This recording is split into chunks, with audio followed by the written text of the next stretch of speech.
Morning students, today I will revise you the sixth chapter of geography, natural vegetation and wildlife, प्राकृतिक वनस्पति एवं वन्य जीवन. Salima was excited about the summer camp she was attending. Salima अपने ग्रीष्म शिविर से बहुत उत्साहित थी. She had gone to visit Manali in Himachal Pradesh along with her classmates. अपने सहपाठियों के साथ वह हिमाचल प्रदेश में मनाली देखने गई थी. She recalled how surprised she was to see the change in the landform and natural vegetation as she bus climbed higher and higher. उसे सब स्मरण था कि बस जैसे जैसे चढ़ाई पर जा रही थी तो वह स्थलाकृति एवं प्राकृतिक वनस्पति के बदलते रूपों को देखकर कितनी हैरान हो रही थी. The deep jungles of the foothills comprising shoal and teak slowly disappeared. गिरपाद में स्थित शाल एवं सागवान के घने वन धीरे धीरे अदृश्य हो गए तथा पर्वत की ढलानों पर पतली नुकीली पत्तियों तथा शंक्वाकार वितान लंबे वृक्ष दिखने लगे. She could see tall trees with thin pointed leaves and cone-shaped canopies on the mountain slopes. She learned that those were coniferous trees. She noticed blooms of bright flowers on tall trees. उसे पता चला कि वे शंकुधारी वृक्ष थे. लंबे वृक्षों पर खिले लाल लाल फूलों पर उसका ध्यान गया. These were the rhododendrons.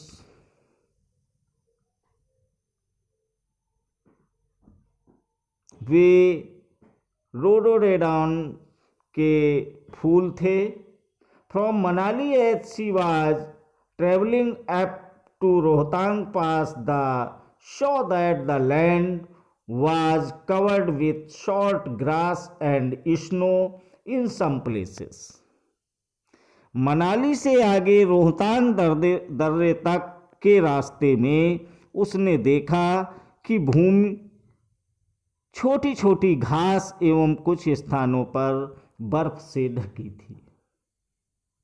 From Salima's observation, we surmise that there is a close relationship between height and land and the character of vegetation.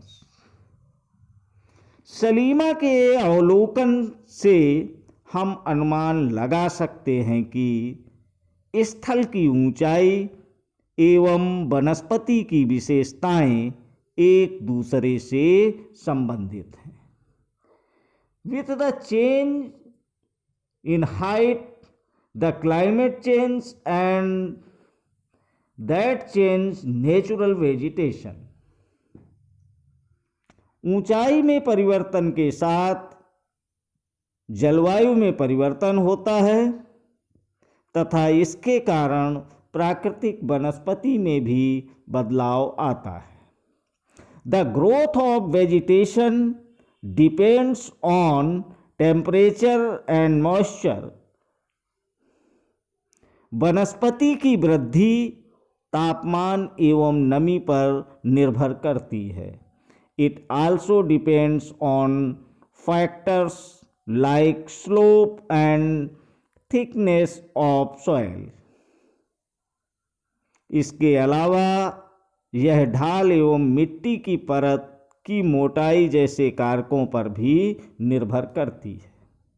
The type and thickness of natural vegetation varies from place to place because of the variation in these factors. इन घटकों में अंतर के कारण किसी स्थान की प्राकृतिक वनस्पति की सघनता एवं प्रकार में भी परिवर्तन होता है। Natural vegetation is generally classified into 3 broad categories as follows. आमतौर पर प्राकृतिक वनस्पति को निम्न 3 मुख्य श्रेणियों में वर्गीकृत किया जाता है। फॉरेस्ट्स यानी कि one, which grow where temperature and rainfall are plentiful to support a tree cover। जो वृक्षों के लिए उपयुक्त ताप एवं परिपूर्ण वर्षा वाले क्षेत्रों में उगते हैं। Depending upon these factors dense and open forest are grown. और इन कारकों के आधार पर सघन एवं खुले वन विकसित होते हैं। बी में क्या है? Grassland which grow in the region of moderate rain. जो मध्यम वर्षा वाले क्षेत्र में विकसित होते हैं। ग्रासलैंड यानी घास मरुस्थल। श्रब्स कांटेदार झाड़ियाँ। Thorny shrubs and scrubs grow in the dry region. कांटेदार झाड़ एवं झाड़ियाँ केवल शुष्क क्षेत्रों में पैदा होते। Salima was sharing her experience of Himalayan trip with her father. Salima Himalaya की यात्रा का अपना यह अनुभव अपने पिता को बता रही थी। Her father visited various places in the world. उसके पिता विश्व के विभिन्न स्थानों पर जा चुके थे। He told Salima about his observation of the variety of vegetation in different parts of different continents। उन्होंने सलीमा को विभिन्न महाद्वीपों के विभिन्न भागों में पाई जाने वाली विविध प्रकार की वनस्पतियों के बारे में बताया। He mentioned about coniferous forest in the subpolar regions। उन्होंने उपध्रुवीय प्रदेशों में शंकुधारी वन, रेगिस्तानों में कांटेदार झाड़ियाँ, thorny bushes in the desert, thick tropical hardwood forest in the humid region and many more। आर्द्र प्रदेशों में घने उष्णकटिबंधीय दृढ़काष्ठ वनों के बारे में कई अन्य जानकारियां दी। सलीमा release the Himalayas have almost all variety of vegetation which one can see while moving from the equator to the polar region।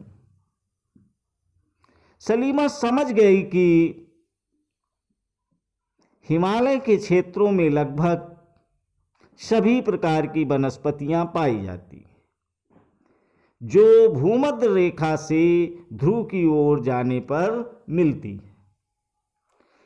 The change in the type of natural vegetation occur mainly because of the change of climatic condition. प्राकृतिक वनस्पतियों के प्रकार में बदलाव का मुख्य कारण जलवायु का बदलाव है. Let us get to know the different types of natural vegetation of the world with their characteristic feature and wildlife inhabiting there. आइए हम विश्व की विभिन्न प्रकार की प्राकृतिक वनस्पतियों एवं उनके गुण एवं वहाँ प्रवास करने वाले वन्य जीवों की जानकारी प्राप्त करें. फॉरेस्ट्स. 1. Tropical evergreen forests. उष्णकटिबंधीय सदाबहार one. These forests are also called tropical rainforests. इन वनों को उष्णकटिबंधीय वर्षा वन भी कहते हैं. These thick forests occur in the regions near the equator and close to the tropics. ये घने वन भूमध्य रेखा एवं उष्णकटिबंध के पास पाए जाते हैं. These regions are hot and receive heavy rainfall throughout the year. ये क्षेत्र गर्म होते हैं एवं पूरे वर्ष यहाँ अत्यधिक वर्षा होती है. As there is no particular dry season, the trees do not shed their leaves altogether. चूंकि यहाँ का मौसम कभी शुष्क नहीं होता, इसलिए यहाँ के पेड़ों की पत्तियाँ पूरी तरह नहीं झड़ती. This is the reason they are called evergreen. और इसीलिए इन्हें सदाबहार वन कहते हैं. The thick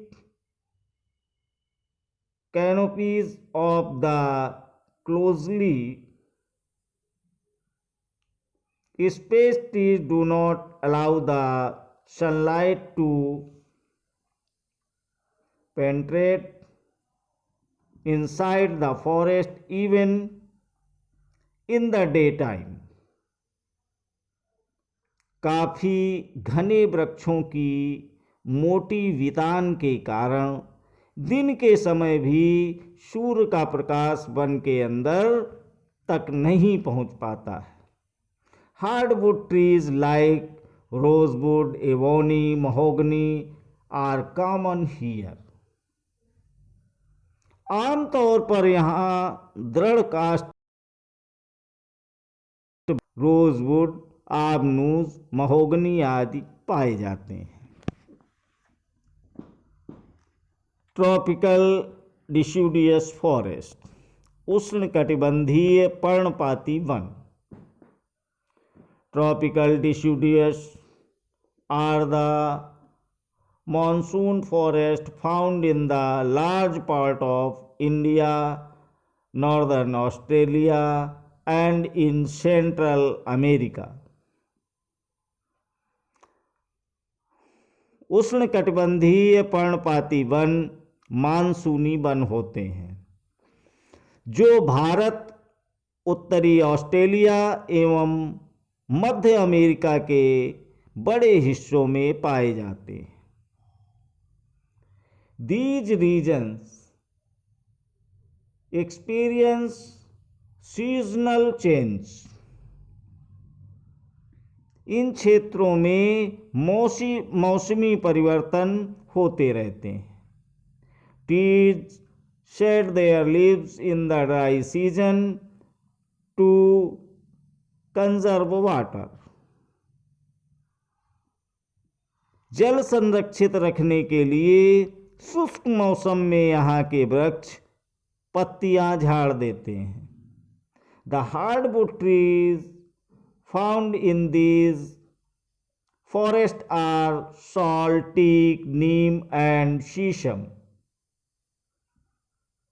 इन वृक्षों में पाए जाने वाले दृढ़ काष्ठ वृक्षों में साल, सागवान, नीम तथा शीशम है।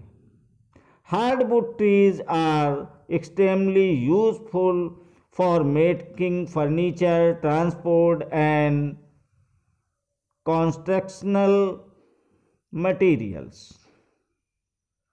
दृढ़ काष्ठ वृक्ष फर्नीचर, यातायात एवं निर्माण सामग्री बनाने के लिए उपयोगी होते हैं।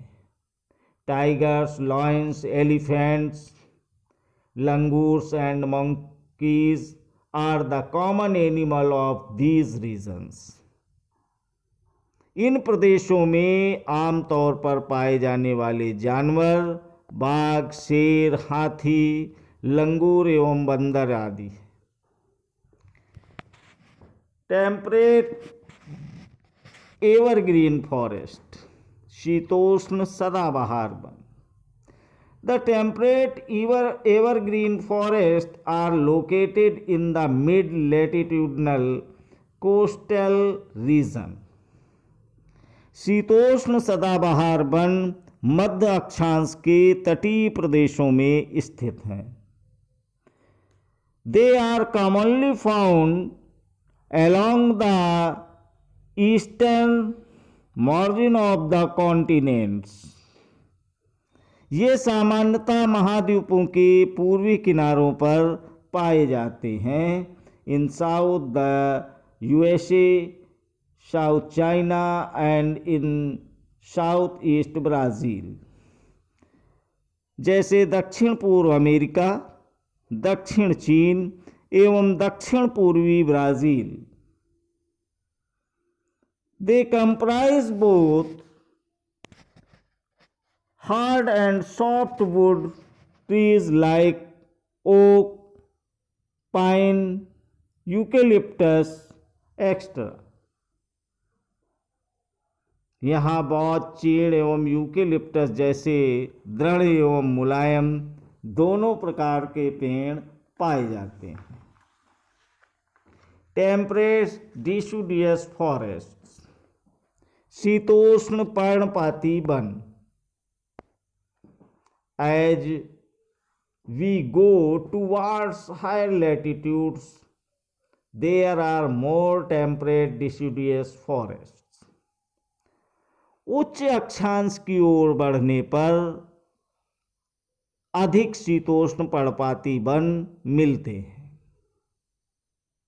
These are found in the north eastern part of USA, China, New Zealand, Chile, and also found in the coastal region of Western Europe.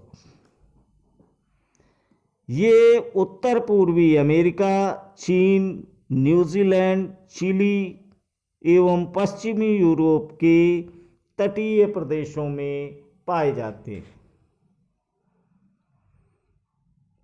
They shed their leaves in the dry season.